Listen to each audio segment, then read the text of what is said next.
Au fond, il y a un diagnostic que je ne rappellerai pas, sur lequel nous serons sûrement tous d'accord, c'est que les choses ne vont pas bien et que, selon toute vraisemblance, le réchauffement climatique sera entre 3 et 4 degrés à la fin du siècle et ça aura des conséquences, un certain nombre de conséquences dramatiques. Nous serons également tous d'accord, je pense, sur le fait que la politique des petits pas et du verdissement de la croissance ne suffira pas à nous sortir de ce mauvais pas. Mais à partir de là, je me demande s'il ne faut pas encore aller plus loin, si on veut donner du sens à toutes ces actions que vous menez et que je respecte beaucoup, mais si on n'est pas dans un problème de manque de sens finalement de toutes ces actions, parce que il y a une espèce de refrain dans tous les gens qui font un peu sérieusement de l'écologie, c'est de dire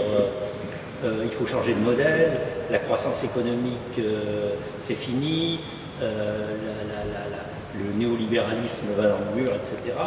Mais après ça, on nous dit il faut financer des dizaines, des centaines de milliards d'investissements pour développer les énergies renouvelables, pour isoler les habitations, et puis les gens se demandent mais alors comment ça va boucler, est-ce que ces investissements vont être rentables financièrement, et puis on a besoin de services publics de proximité, mais alors s'il y a moins de croissance, comment est-ce que l'État va être financé, etc. Enfin bref, ce que je veux dire par là, c'est que les gens voient bien que quand on dit on va vers une société sans croissance, ça pose un énorme problème parce tant qu'on n'a pas modélisé un peu plus ce que ça veut dire concrètement, c'est-à-dire dans quel monde allons-nous vivre, à quelles conditions de transformation sociale, qu'est-ce que ça va impliquer en termes pour chacun d'entre nous, en termes de mode de vie, en termes de gestion plus collective des biens, en termes de démonétisation et de démarchandisation d'un certain nombre de choses. Et moi, je pense qu'on est aujourd'hui au stade où, si on veut vraiment donner du sens à tout ce qu'on fait, tous, il faut prendre à bras-le-corps cette question qui est donc de dire un peu plus à quoi ça va ressembler une société durable. Je vais juste prendre un exemple qui est un peu provocateur, à dessein. Le grand débat vient de se terminer et les gens qui nous gouvernent annonce d'une part que les gens sont de plus en plus préoccupés par la transition écologique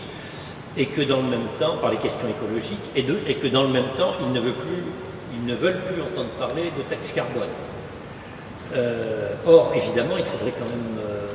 que quelqu'un dise que c'est tout simplement incohérent, c'est-à-dire qu'il n'y aura tout simplement pas de transformation des comportements et de réduction des émissions de gaz à effet de serre si les énergies carbonées ne sont pas payées plus cher. C'est une évidence pour tous les gens qui ont travaillé un peu ces questions. Donc voilà, c'est juste un exemple pour dire à quel point on est aussi dans un besoin de sens par rapport à toutes ces actions qui ne peuvent pas être purement protestataires et de l'ordre du témoignage ou du lobbyisme, mais qui, si elles veulent vraiment accéder à un niveau politique responsable, doivent maintenant devenir plus précises quant aux conditions économiques, sociales, techniques des transformations que nous attendons tous de manière urgente.